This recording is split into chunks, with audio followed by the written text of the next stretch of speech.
हैं तो 500 देंगे और हम पासवान हैं तो 50 रुपया देंगे, फिर चाहे पासवान रामविलास पासवान का लड़का हो और फिर पांडे चाहे मनरेगा में काम करने वाले का लड़का हो। जातवाद कौन कर रहा है?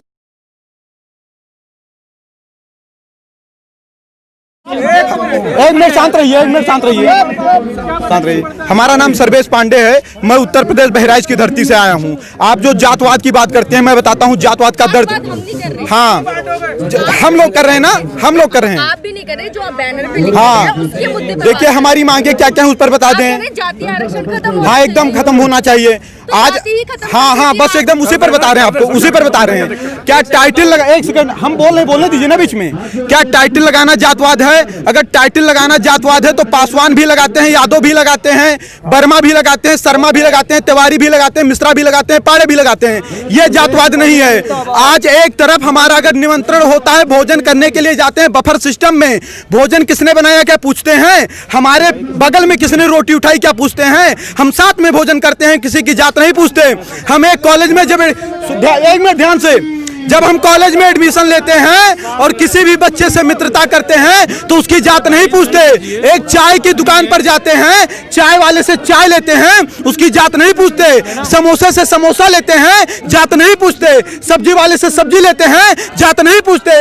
लेकिन जब हम सरकारी काउंटर पर फार्म भरने जाते हैं तो हमारी जात पूछी जाती है। हम पाड़े हैं तो 500 देंगे और हम पासवान हैं तो 50 रुपया देंगे, फिर चाहे पापा देंगे, फिर चाहे पासवान रामविलास पासवान का लड़का हो और फिर पांडे चाहे मनरेगा में काम करने वाले का लड़का हो। जातवाद कौन कर रहा है?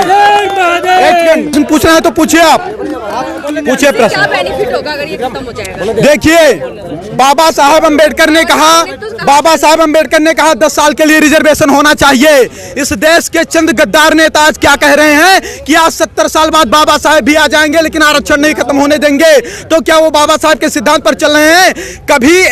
कभी पाड़े तिवारी मिश्रा ठाकुर साहब अग्रवाल बनिया को नहीं देखा होगा कि वह दलित समाज को जात के आधार पर गाली दे। आप मुझे बताइए, भारत समानता का अधिकार देता है सबको, फिर भी वो जात के आधार पर पंडित जी बभनवा ठकुरवा कह करके 500 गाली दे, उनके खिलाफ कोई कानून नहीं है। उनकी बकरी हमारे खेत में चली जाए, हमको डांट दे, जात सूचक शब्द के तहत जेल में हमको डलवा देंगे।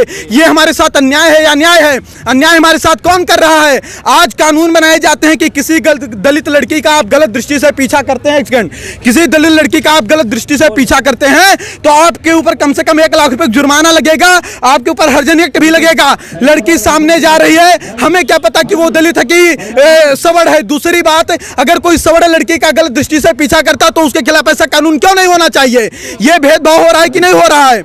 आज मैं स्वयं 8वीं क्लास में पढ़ता था, मैं 1.5 साल का था, तभी हमारे पिताजी खत्म हो गए थे। 300 रुपया फीस जमा करना था, गुरुजी ने कहा बेटा नहीं जमा करोगे नाम काट देंगे। हमें फीस जमा करना था। हमारी माताजी कर्जा रुपया लेकर के आई, जबकि हमारे मित्र राजेश आर्य थे जो कि 80 से आते थे, उनके पिताजी 500 रुपया दिए, उनका 200 पड़ा, हमारा 300 पड़ा। गुरुजी से मैंने कहा कि गुरुजी कर्जा मैं लेकर के आया हूँ, ब्याज पर मुझे रुपया देना पड़ेगा, 300 मुझसे क्यों लिया गया? उन्होंने बताया कि आप जनरल वर्ग से हो। मुझे पता नहीं था कि जनरल वर्ग क्या होता है। अब सोचिए आप, जातवाद की बीज कहां से पैदा हुई? हम उस आर्य के साथ बैठते थे, भोजन करते थे, खाना खाते थे, साथ में पढ़ने जाते थे। हमने जातवाद नहीं किया, लेकिन हम पाड़े थे इसलिए 300 रुपया लिया गया, हम ब्याज पर लेकर आए थे, भुखमरी के कगार पर थे, ये हमसे नहीं पूछा गया। जात के आधार पर तो शोषण हमारा हो रहा है 70 साल। आप बताइए, एक छोटी सी बात बताइएगा, भारत का संविधान कहता है, वहां देख के बोलो ना, भारत का संविधान कहता है कि अगर किसी का बाप 302 करेगा तो उसकी सजा उसके बाप को मिलेगी, बेटे को नहीं मिलेगी। सही कह रहा हूं, गलत कह रहा हूं? अगर मैं किसी का मर्डर करता हूं तो उसकी सजा मेरे भाई को मिलेगी या मुझे मिलेगी? किसे मिलेगी? मुझे मिलेगी ना। तो सोचिए 1947 के पहले जो शोषण हुआ, ना शोषण करने वाले जिंदा हैं और जिनका शोषण हुआ ना वो जिंदा हैं। फिर उसका बदला 1999, 92 और 95 में पैदा होने वाले बच्चे से क्यों लिया जा रहा है? उस आज अगर 70 साल से सारे नेताओं के भाषण सुन लीजिए, क्या कहते हैं कि यह सरकार दलितों की है, पिछड़ों की है, शोषितों की है, वंचितों की है। फिर भी 70 साल से दलित दलित है, शोषित शोषित है, वंचित वंचित है। तो इसका जिम्मेदार सरकार है कि सवर्ण है? इसका जिम्मेदार संविधान है कि सवर्ण है? सवर्ण के ऊपर कैसे आरोप लगाया जा सकता है? हम नरेगा में काम करें, हम मजदूरी करें, हम ठेला लगाएं, लेकिन पंडित जी हैं इसलिए मुझे अच्छे स्कूल में एडमिशन नहीं मिलेगा, 90% लाकर मुझे फेल कर दिया जाएगा। क्या मुझे इस देश में न्याय नहीं मिलना चाहिए? और अगर न्याय देने की क्षमता इस देश की सरकारें नहीं रखती हैं तो खुल करके कह दें कि आप इस देश के नागरिक नहीं हो, हमारे मताधिकार भी छीन लें। फिर क्यों कह रहे हैं, हमारे वोट क्यों ले रहे हैं वो लोग? SC/ST एक्ट का दंश मैंने झेला है। अब आप क्या मांग रख रहे हैं? अगर इन मांगों को नहीं माना जाए, हमारी मांग ये है कि देखिए, एक समय था, एक कालखंड था जब जातवादिता रही होगी।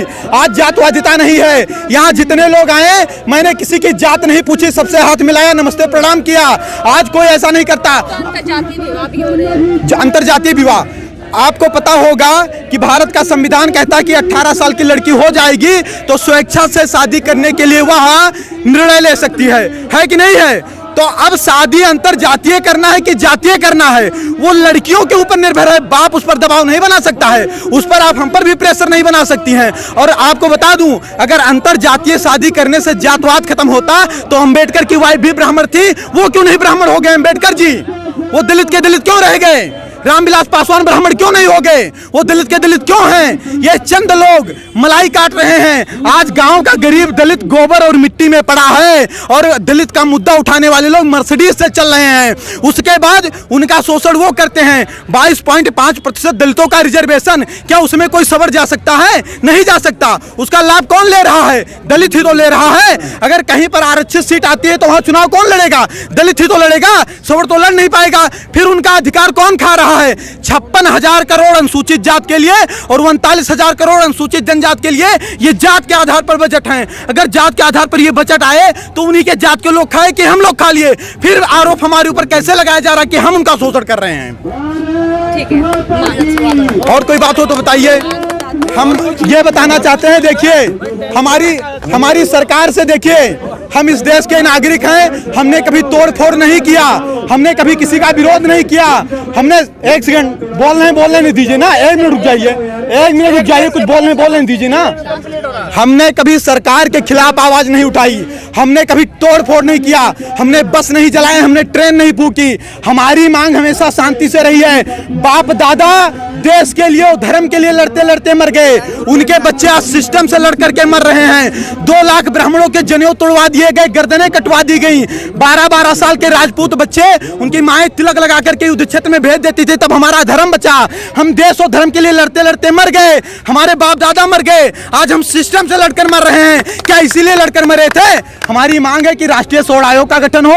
सभी में गरीबी होती है, जात के आधार पर आरक्षण न होकर आर्थिक आधार पर दीजिए और SC/ST एक्ट में जांच की व्यवस्था हो। क्योंकि अगर हमें अधिकार नहीं है जात सूचक शब्द के तहत किसी दलित को गाली देने की, तो किसी दलित को भी अधिकार नहीं होना चाहिए कि जात सूचक शब्द के तहत हमें गाली दें। बार बार कहते हैं 5000 वर्ष से शोषण किए हो, तुम यूरेशिया से आए हो, यूरेशिया चले जाओ। क्या इनके बाप का देश है? अगर इनके बाप का देश है तो मंगल पांडे जब गोली चला रहे थे तब कहाँ चले गए थे लोग?